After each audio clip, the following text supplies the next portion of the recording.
आज की वीडियो में हम बात करेंगे इलेक्ट्रोमैग्नेटिज्म की। ये मोस्टली 9th से लेकर 12th तक हम पढ़ते हुए आ रहे हैं। इलेक्ट्रोमैग्नेटिज्म में हम देखेंगे कि इलेक्ट्रिक करंट का मैग्नेटिक फील्ड से क्या रिलेशन है। एक हमारे साइंटिस्ट है ओस्टेड, उन्होंने ये डिस्कवर किया था कि एक्चुअली उन्होंने एक्सीडेंटली ये डिस्कवर किया था। मान लीजिए कि एक सर्किट है हमारा, ये नॉर्मल सर्किट है, तो यहाँ पे हमारा एक करंट फ्लो कर रहा है। तो ओस्टेड भी ऐसा ही कुछ सर्किट डिज़ाइन कर रहे होंगे। तो वहाँ पे क्या था, जब ये करंट फ्लो करता है तो गलती से उनके पास कहीं या आसपास कंपास होगा, तो कंपास ने क्या करा, जहाँ पे करंट फ्लो कर रहा है पूरे सर्किट में, तो वहाँ पे उन्होंने नोटिस किया कि वहाँ पे एक छोटा सा डिफ्लेक्शन हो रहा है।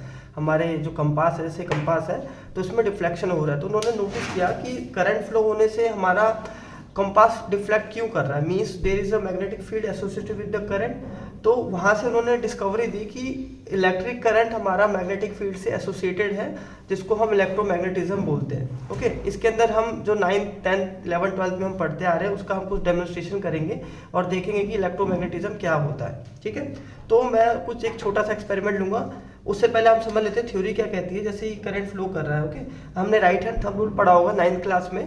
अगर एक करंट की डायरेक्शन है तो according to right hand thumb rule हम करंट की डायरेक्शन में हम अपना थंब लेके आएंगे एंड ये जो फिंगर्स होंगी ये हमें मैग्नेटिक फील्ड की डायरेक्शन देगी। मीन्स जो हमारा मैग्नेटिक फील्ड होगा वो ये इस सर्कुलर पाथ में फ्लो करेगा हर एक पॉइंट पे। जैसे इस यहाँ पे इस डायरेक्शन में करंट फ्लो कर रहा है तो ये मीन्स ऊपर से नीचे तक ये मैग्नेटिक फील्ड दे रहा है। सेम हम ऐसे करके हर एक पॉइंट पे हमारा क्या होगा, मैग्नेटिक फील्ड प्रोड्यूस होगा। ठीक है, तो हम इस चीज़ को हम प्रैक्टिकली देखेंगे। तो मेरे पास ये एक्चुअली मैंने एक कॉइल को लिया हुआ है, इस पे लपेटा है। ठीक है, तो मैं आपको दिखाता हूँ। अब क्या होता है, ये आपने सोलेनॉइड पढ़ा होगा, तो मैंने क्या करा, कॉपर वायर को मैंने लपेट के, मीन्स इसमें मैंने n नंबर ऑफ टर्न्स बनाए और उसको मैंने सोलेनॉइड बना लिया। अब रीज़न क्या है कि नॉर्मल, अगर मैं नॉर्मल वायर भी ले सकता था, लोगों के दिमाग में आएगा कि मैं सिंपली मैं इसको बैटरी से कनेक्ट करके एक नॉर्मल वायर भी ले सकता हूँ, जैसे मैंने अभी जस्ट डायग्राम बनाया। ठीक है, अब होता क्या है कि अब इलेक्ट्रोमैग्नेटिज्म में जितना ज़्यादा करंट फ्लो होगा उस पॉइंट पे, जैसे कि मान लीजिए यहाँ पे एक सिंगल वायर है, ठीक है, तो इस पॉइंट पे मैग्नेटिक फील्ड कुछ प्रोड्यूस होगा। जैसे अगर मैं राइट हैंड थंब रूल से लूँगा तो मेरा मैग्नेटिक फील्ड ऐसे करके प्रोड्यूस होगा। बट इसी पॉइंट पे अगर मेरा बहुत सारा वायर होगा तो क्या होगा, हर एक वायर के अंदर करंट फ्लो कर रहा है, तो क्या होगा, उस पॉइंट पे मैग्नेटिक फील्ड क्या होगा, सेम डायरेक्शन में होगा एंड वो एड अप हो जाएंगे। तो इसी वजह से हम क्या करते हैं, सोलेनॉइड बनाते हैं। उससे क्या होता है कि हमने क्या करा, सिंगल वायर ली, उसको हमने बहुत बार नंबर ऑफ टर्न्स बनाए, तो हर एक वायर में मीन्स करंट फ्लो हो रहा है इसी पॉइंट पे, मतलब इतने से पॉइंट पे करंट हमारा फ्लो हो रहा है। ठीक है, तो अब होता क्या है कि मैग्नेटिक फील्ड क्या होती है, वो एड अप हो जाती है और यहाँ पे हमारा जो मैग्नेटिक फील्ड है वो एक तरह से हमें एज एम्पलीफाई होके मिलता है। इसी वजह से हम सोलेनॉइड बनाते हैं या फिर हम कॉइल को वाइंड करते हैं। ठीक है, हम नॉर्मल सिंगल वायर भी ले सकते हैं, बट उसमें डिफ्लेक्शन उसमें भी ऑब्वियसली बात होगी, बट वो बहुत कम होगी, इसलिए हम लोगों को पता नहीं चलेगा। ठीक है, इसी वजह से हम सोलेनॉइड बनाते हैं। और सोलेनॉइड में हम कई सारी चीज़ें हम सोलेनॉइड में पढ़ते हैं, जैसे कि सोलेनॉइड हमारे एक बार मैग्नेट की तरह काम करता है। जैसे मान लीजिए मैं सोलेनॉइड हमने पढ़ा होगा 9th क्लास में या 10th क्लास में, ये ऐसे करके हमारा सोलेनॉइड होता है।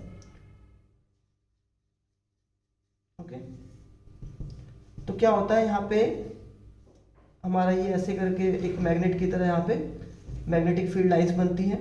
ये बार मैग्नेट की तरह एक्ट करता है, ये नॉर्थ पोल और ये साउथ पोल। नॉर्थ से हमारा क्या होता है, मैग्नेटिक फील्ड स्टार्ट होता है एंड साउथ पे जाके टर्मिनेट हो जाता है। ठीक है, और जो हमारा सोलेनॉइड के इनसाइड जो मैग्नेटिक फील्ड लाइंस होती हैं वो क्या होती है, वो यूनिफॉर्म होती है। तो सोलेनॉइड का हम यूज़ कहाँ करते हैं, टू मेक इलेक्ट्रोमैग्नेट। हम कोई भी चीज़ मैग्नेटाइज करने के लिए करते हैं, हम इससे इलेक्ट्रोमैग्नेट बनाते हैं। ठीक है, और ये हम स्टार्टिंग से हम देखेंगे एक्सपेरिमेंट में, कुछ चीज़ें आपको मैं दिखाऊंगा जिससे कि ये जो चैप्टर है 9th और 10th क्लास में, मे बी 11th 12th में भी हम इलेक्ट्रोमैग्नेटिज्म पढ़ते हैं, वो आपको बेसिक क्लियर हो जाएगा। ठीक है, तो ये मैंने एक तरह से सोलेनॉइड बनाया। ठीक है, तो अब मैं इसको क्या करूँगा,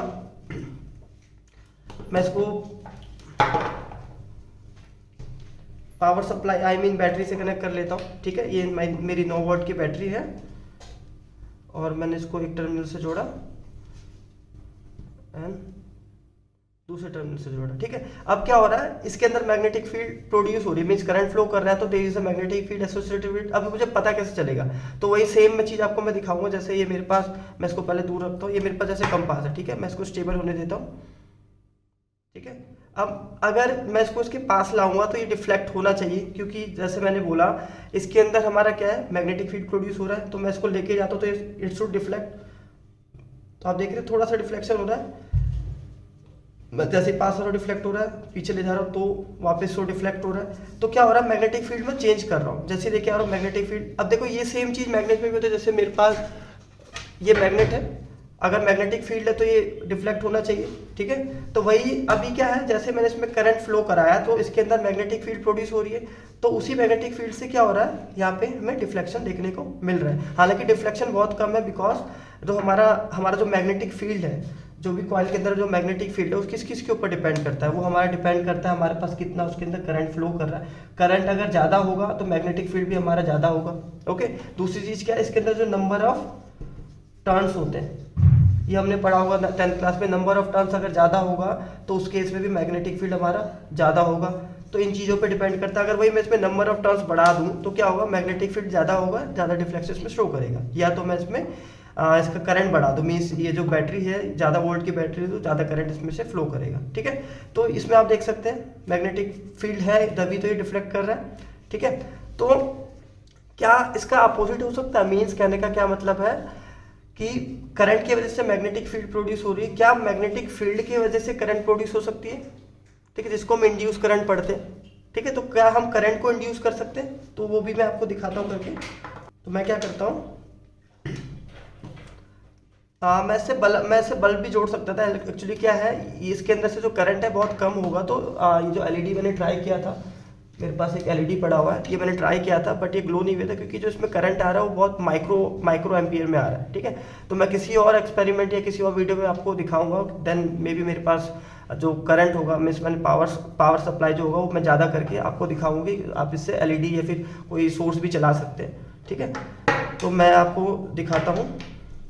मैं इसको क्या करता हूँ कि अब जैसे आपने गैल्वेनोमीटर पढ़ा होगा कि हम जो स्मॉल करंट है, गैल्वेनोमीटर एमीटर में भी आपने एक्चुअली डिफरेंस आता है, बहुत बार 9th 10th क्लास में आता है। तो गैल्वेनोमीटर होता है, हम लोग क्या करते हैं, गैल्वेनोमीटर हम डायरेक्शन एज वेल जो स्मॉल करंट होता है, बहुत छोटा करंट होता है, उसको हम क्या करते हैं, मेजर करते हैं, ठीक है। और वो हमें डायरेक्शन भी बताता है और बहुत छोटे करंट से वो डिफ्लेक्ट हो जाता है। बट इस केस में multimeter as a ammeter use करने वाला हूँ। मैं इसको आपको दिखाता हूँ, ठीक है। ये मेरे पास मल्टीमीटर है जिसके हेल्प से मैं डायरेक्शन भी देख सकता हूँ और करंट को भी मेजर कर सकता हूँ। तो मैंने इसको करंट में सेट करा हुआ है, ठीक है, small current 2 milliampere. Multimeter का कैसे यूज़ करना है ये भी मैंने अपनी वीडियो में बताया हुआ है, वहाँ जाके आप देख सकते हैं, आई बटन पे मैं डाल दूंगा, ठीक है। तो आपने देखा कि पहले आपने देखा कि करंट फ्लो होने से मैग्नेटिक फील्ड तो प्रोड्यूस होता है, ठीक है। अभी हम क्या देखेंगे कि मैग्नेटिक फील्ड की वजह से क्या हम करंट प्रोड्यूस कर सकते हैं, ये हम चीज़ देखने वाले हैं, ठीक है। एक्सपेरिमेंटली हम इसको करेंगे। तो हमने क्या करा कि हमें इसमें जानना है कि इसके अंदर हम करंट प्रोड्यूस कर सकते हैं कि नहीं। तो मैंने क्या करा, इसको मैंने एमीटर से कनेक्ट कर दिया, ठीक है। मैं इसकी एक टर्मिनल को एमीटर के या फिर मल्टीमीटर के एक एंड से जोड़ता हूँ, दूसरे को दूसरे से,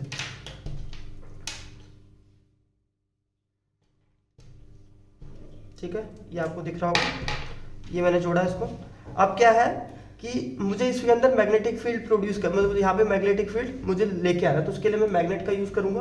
तो मैं यहाँ पे आप ध्यान से देखना कि मैग्नेट के लाने से इस पर कुछ करंट प्रोड्यूस होता है, यहाँ पे आप देखेंगे। तो मैं जैसे यहाँ पे इसको मूव करता हूँ तो यहाँ पे आपको वैल्यू दिख रही होगी, एक बार प्लस दिख रही होगी, एक बार माइनस दिख रही होगी, ठीक है। तो क्या हो रहा है, अब मैं एक चीज़ आपने नोटिस करना है, मैं इसको लाके यहाँ पे रख देता हूँ तो ये पहले आएगा, थोड़ी सी वैल्यू में भी शो करेगा, फिर ये 0 हो जाएगा। तो क्या हो रहा है, हमने बुक में पढ़ा होगा 9th 10th क्लास की बुक में कि हमें क्या है, इसमें अगर इंड्यूस करंट फ्लो कराना है तो जो मैग्नेटिक फील्ड होना चाहिए वो वेरी करना चाहिए। मीन्स अगर मैं मैग्नेट लेके आऊँगा, मैं इसको मूव करूँगा तो क्या हो रहा है, मैं मैग्नेटिक फील्ड को वेरी करा रहा हूँ इसके नियर बाय। इससे जो मैग्नेटिक फील्ड हो रही है तो इसके अंदर क्या हो रहा है, मैग्नेटिक फील्ड इससे मैं वेरी कर रहा हूँ, इसको मूव कर रहा हूँ, तो इसके अंदर क्या हो रहा है, इंड्यूस करंट फ्लो हो रहा है, ठीक है। इंड्यूस करंट आप यहाँ पे देख सकते हैं, एम्पियर में दिखा रहा, सॉरी माइक्रो एम्पियर में दिखा रहा है, बहुत कम करंट है। दैट्स वाई मैंने कहा कि इससे मैं एलईडी ग्लो नहीं कर पाऊंगा, ठीक है। और देखिए डायरेक्शन भी बता रहा है, नेगेटिव मीन्स एक डायरेक्शन, पॉजिटिव मीन दूसरा डायरेक्शन, ठीक है। तो अब मैं इसके अंदर लगाता हूँ, ठीक है, मैं आपको दिखाता हूँ, अब मे भी थोड़ा ज़्यादा शो करेगा, आपको यहाँ पे दिख रहा होगा, एक बार नेगेटिव दिखा रहा है, एक बार पॉजिटिव दिखा रहा है, बार बार ये चेंज हो रहा है, ठीक है। स्टेबल नहीं है, क्योंकि देखिए अगर मैं इसको रोक दूंगा तो ये 0 हो जाएगा, क्योंकि होता क्या है कि जब तक हम मैग्नेटिक फील्ड को वेरी नहीं कराएंगे, जब तक ये करंट इंड्यूस करंट इसमें फ्लो नहीं करेगा। ठीक है, या तो हम क्या कर सकते हैं, या तो हम मैग्नेटिक फील्ड को वेरी करा सकते हैं। ठीक है, या तो हम मैग्नेटिक फील्ड के अंदर हम कॉइल को वेरी करा सकते हैं। जैसे कि मान लीजिए मैंने इसको रखा, ठीक है, ये दिख रहा है आपको, दोनों एक ही चीज है। तो 10th क्लास में क्वेश्चन भी आता है how to produce induce current. तो वेदर आप मैग्नेटिक फील्ड को वेरी कर लीजिए, या तो मैग्नेटिक फील्ड के अंदर आप अपने कॉइल को वेरी कर लीजिए। ठीक है, तो मैंने आपको दिखाया, डेमोन्स्ट्रेशन किया कि कैसे हम इंड्यूस करंट प्रोड्यूस कर सकते हैं। ठीक है, इसी को हम इलेक्ट्रोमैग्नेटिज्म बोलते हैं। ठीक है, आई होप इस वीडियो से आपको बहुत कुछ सीखने को मिला होगा। आपका जो 9th 10th का जो टॉपिक है इलेक्ट्रोमैग्नेटिज्म, या तो फिर 9th क्लास या 10th क्लास में टॉपिक का नाम है magnetic effect of electric current. क्योंकि इलेक्ट्रिक करंट की वजह से हम लोगों को मैग्नेटिक इफेक्ट ये जो देखने को मिला आपको, अभी मैंने जस्ट शो किया। ठीक है, आप इस चैनल को सब्सक्राइब कर लें, ऐसे एक्सपेरिमेंटल वीडियोस मैं आपके लिए लाता रहूँगा, ताकि आपको जो बेसिक जो टॉपिक हम पढ़ते आ रहे हैं CBSE में, उसको मैं क्लियर कर सकूँ। Okay, thank you.